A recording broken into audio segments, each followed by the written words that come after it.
Hello world!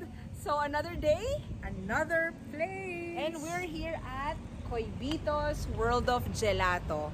So if you're craving for really good ice cream, this is the place actually to Wow, be. So let's try. let's have a taste of Italy for today's video. Wow, yay, exciting. Alright, so this is the place. And then they have a mini playground for your kids. Meow.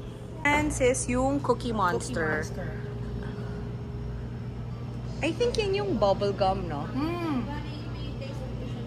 Yeah, may taste of bubblegum. Try it. Ay, how about you? Sige, go ahead lang. Butterscotch. Palagi ako dito, kaya. Mmm. Yan, at ito naman yung mango nila. Parang suso ko yung butterscotch compared to Cookie Monster. A mango. Favorite ko dito kasi si Cookie Butter. So, sige. Ang sarap ng mango. Nakaka-refresh, diba? And this is their pistachio.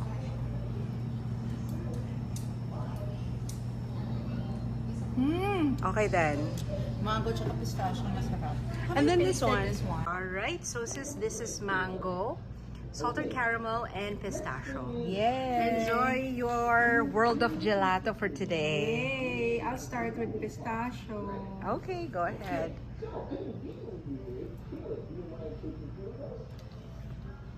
Mmm.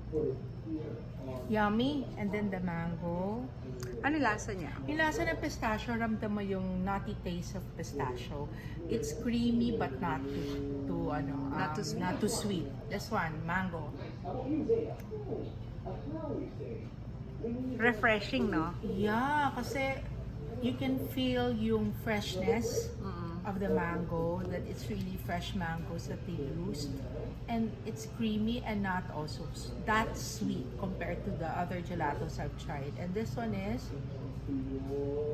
salted caramel, right? Yeah. Ayaw sumama.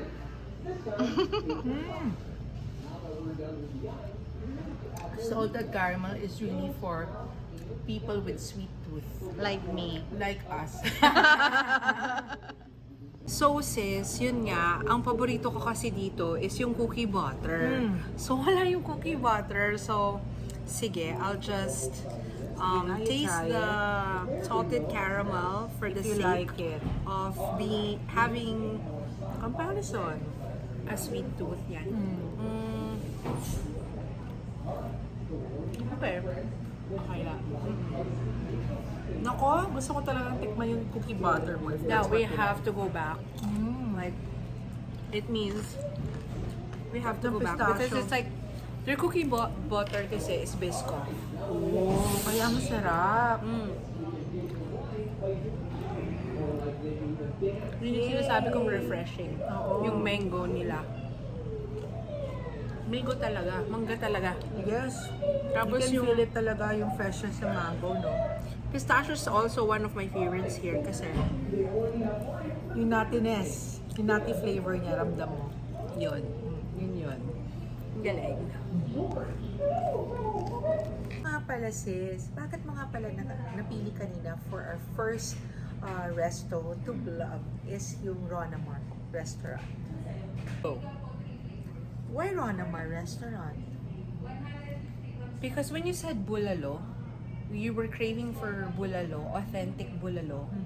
The first thing that popped in my head was yung pioneering na restaurant dito ng bulalo, which is Ronamar. Since 1969 kasi sila. And yun nga, that being said, nakita mo naman yung natikman mo, yung taste very authentic. Na yung iba, yung iba kasi parang sobrang ang dami ng nilagay. Pero yung sa kanila, yung classic bulalo nandun eh. Yeah. Agree. I agree. Yeah. Kasi natikman ko rin kanina. So now, for gelato, why Coibitos?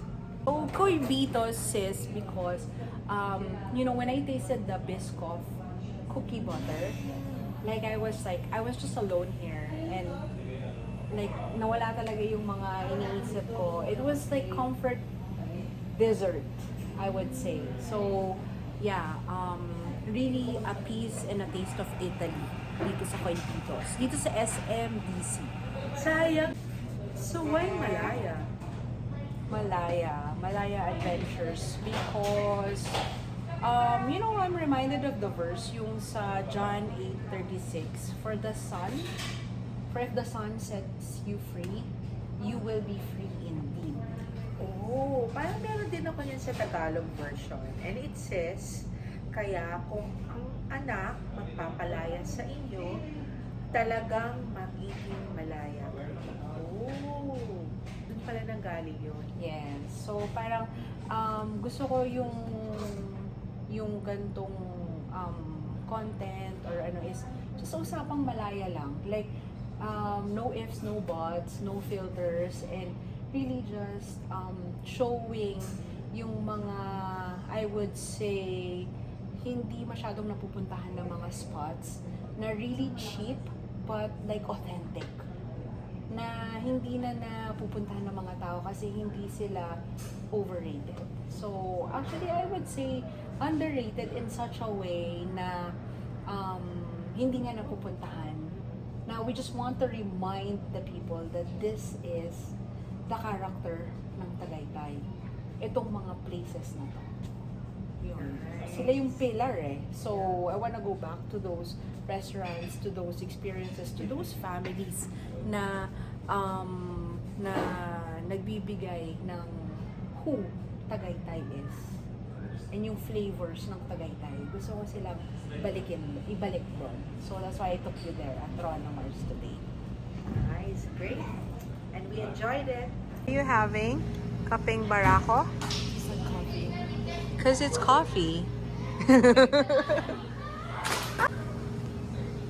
Yeah, taste all of it.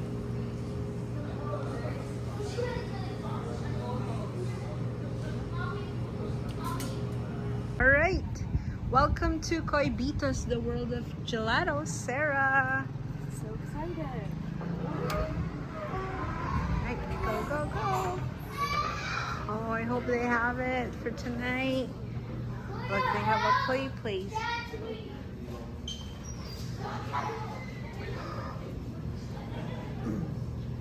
Hey ma'am, welcome to Bitos po. Hello world, we're here at Koy Bitos. Ganun ulit.